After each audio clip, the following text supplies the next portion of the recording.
الراجل الصنايعي اللي على قده ابو 5 عيال متجوز ست وعنده 5 عيال وعلى قده، يعني عايش اليوم بيومه.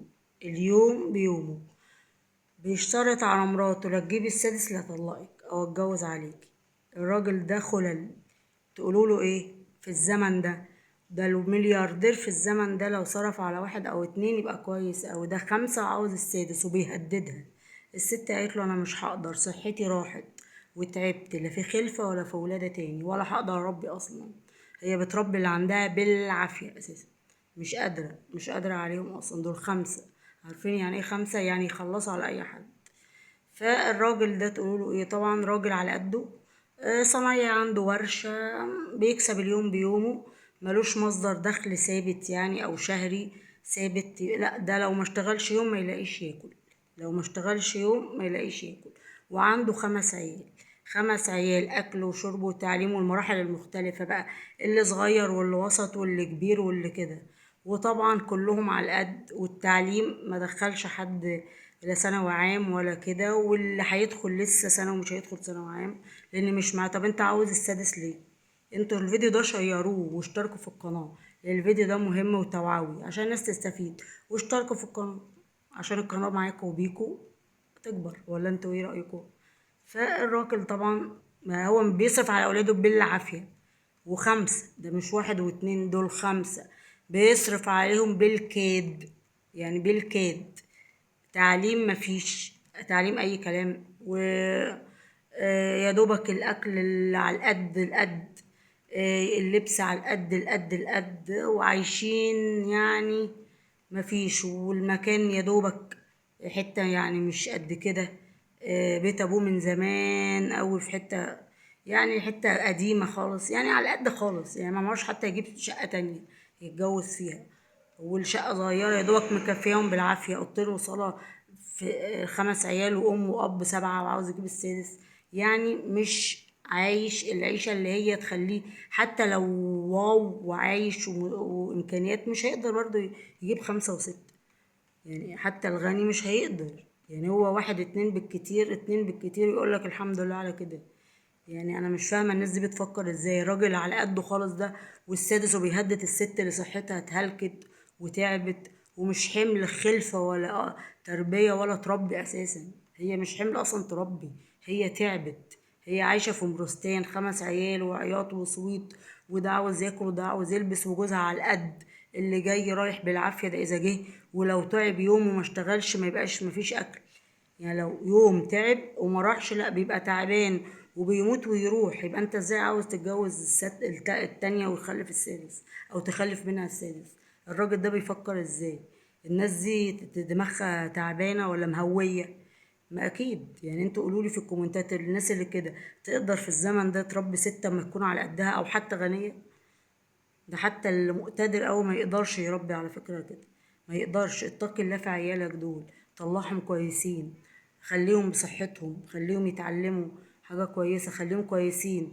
هو عياله خلاص. الناس اللي بتخلف دي تخلف تخلف تخلف وما تفكرش في العيال دي مستقبلهم ايه، هيطلعوا ايه، هيعيشوا منين، هيشتغلوا ايه، هيتعلموا ايه، ايه اللي هيعملوه في حياتهم. هو نفسه، هو دلوقتي لو قادر بيشتغل شوية، بعد كده ممكن ما يقدرش، وده ملوش مصدر دخل ثابت، ملوش حاجة ثابتة يقدر يعيش منها. يعني لو ما اشتغلش يوم يقع، كل الأسرة تقع. فالناس دي بتفكر ازاي؟ مفروض يبقى فيه يعني وعي دماغه. اصلا ما كانش يجيب ال5 جم وخلاص، كبر رزقهم، ربنا يخليهم له. عاوز تاني؟ ده راجل وبيهدد الست اللي مستحملة وصحتها راحت وتعبانة ومستحملة وساكتة. فقالت لا طبعا لا يمكن. والحكاية دي حقيقية، حصلت فعلا. ست بتشتكي بتقول مش قادرة انا خلاص. وهي ما يعني هتعمل ايه؟ عاوزة تعيش وخلاص. يعني عاوزة تعيش، ما ملهاش مكان تروحه، ملهاش دخل، هي عايشة وخلاص. لكن يقول لها احملي تاني وخلفي تاني وربي تاني، هي صحتها منتهية. هي يا دوبك بتخدمهم بالعافية، بتعمل أكل بالعافية، بتنظف البيت بالعافية، بتخلي بالها من العيال بالعافية. يعني نفسها حد يجي يشيل عنها الحمل ده. هي نفسها حد يجي يشيل الحمل ده، مش يزود الحمل حملين و10. فالراجل ده طبعا جبروت، مفيش رحمة في قلبه، ما بيفهمش. يعني مخه محدود، ما بيدركش، مش بيدرك. يعني هو عاوز السادس يعمل ايه بيه؟ يعمل ايه بيه في الزمن والهم ده؟ شيل نفسك وشيل الموجودين دول. لما تجيب غيره وتشيله، مين اللي هيشيله؟ الست اللي المتهالكة اللي صحتها راحت واعصابها متوترة من بس وشيل وحط وهات. انا معرفش الناس دي بتفكر ازاي. مفروض يبقى في بقى قانون صارم الناس ما تخلفش اكتر من عدد معين. اه، بالنسبة للظروف دي، اصل البلد فيها غلاء، غلاء فاحش، والناس من غير شغل، والناس تعبانين، واللي معايا دوبك مقضي بالعافية. ناس زي كده اما يتخرب بيت وست تتشرد وجوزها يجبرها على حاجة زي كده عشان تفاهات زي كده، واحملي وخلفي وربي، وهو يصرف منين اصلا وهو يدوبك بالعافية مقضي؟ يبقى دي الناس ايه؟ يعني مين يقف لهم الناس دي؟ ده جهل، جهل ده نسميه جهل، جهل متشعب. الجهل وصل لأبعد الحدود كده. فطبعا وضع زي كده، أسرة زي كده أسرة تنهار. هي منهارة بالفعل. يعني الأسرة دي حياتها منهارة بالفعل حرفيا، من الغلا والتعب، والعيال الكتير خمسة. حد يربي خمسة في الزمن الأسود اللي احنا فيه وعاوز السادس مش مكفيه الخمسة؟ ده المفروض يوزع على الناس. اه والله، يعني عاوز يجيب السادس كمان. ده راجل ايه؟ تقولوا له ايه؟ قولوا لي في الكومنتات، الراجل ده عاقل ورزين وتصرفاته سليمة، ولا راجل يعني مش مظبوط، تفكيره مش مظبوط، في خلل في دماغه؟ اه والله، اكيد ما هو في خلل. ما الراجل يعمل كده اكيد دماغه مش مظبطة نهائي. يعني انا ما اعرفش ايه ده.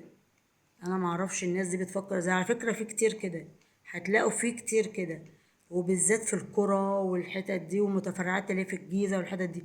هتلاقي القرى والحاجات دي، هتلاقي الناس دي كتير قوي. الناس اللي هي تخلف بالستة والسبعة والتمانية ومفيش مصدر دخل، والراجل على قده القد وبيشتغل باليوم. ارزقي ارزقي يعني باليوم، لو ما اشتغلش يوم ما يلاقيش ياكل، ولا هو ولا عياله ولا مراته. من الاخر كده، لو قعد خلاص مفيش حاجه، مفيش وظيفه ثابته، مفيش معاش ليه، مفيش مثلا حاجه في بنك، مفيش ارض بتطلع له، مفيش حاجه ثابته، شغله ثابته من عليه، لا مفيش. ده واحد ارزقي اليوم بيومه، يعني اليوم بيومه. فطبعا وضع زي كده سيء جدا، ومفروض واحد زي كده امثاله كتير المفروض يفكروا ويقولوا خلاص، يبتدوا بقى يربوا عيالهم دول، يعلموهم يشتغلوا حاجة تنفع كده، مش يجيب عبء تاني هيأثر على الموجودين. هو الخلفة دي سهلة؟ ولا الحمل والست اللي صحتها راحت، والولادة والتعليم والأكل والشرب والمرض والمستشفيات والعلاج، كل الحاجات دي صعبة، صعبة معنويا. الناس اللي بتخدم وتراعي ولادها دي صعبة، وماديا على الراجل، يعني الراجل والست. فعجبكم الفيديو اشتركوا في القناة وفعلوا الجرس. اشتركوا في القناة. سلام.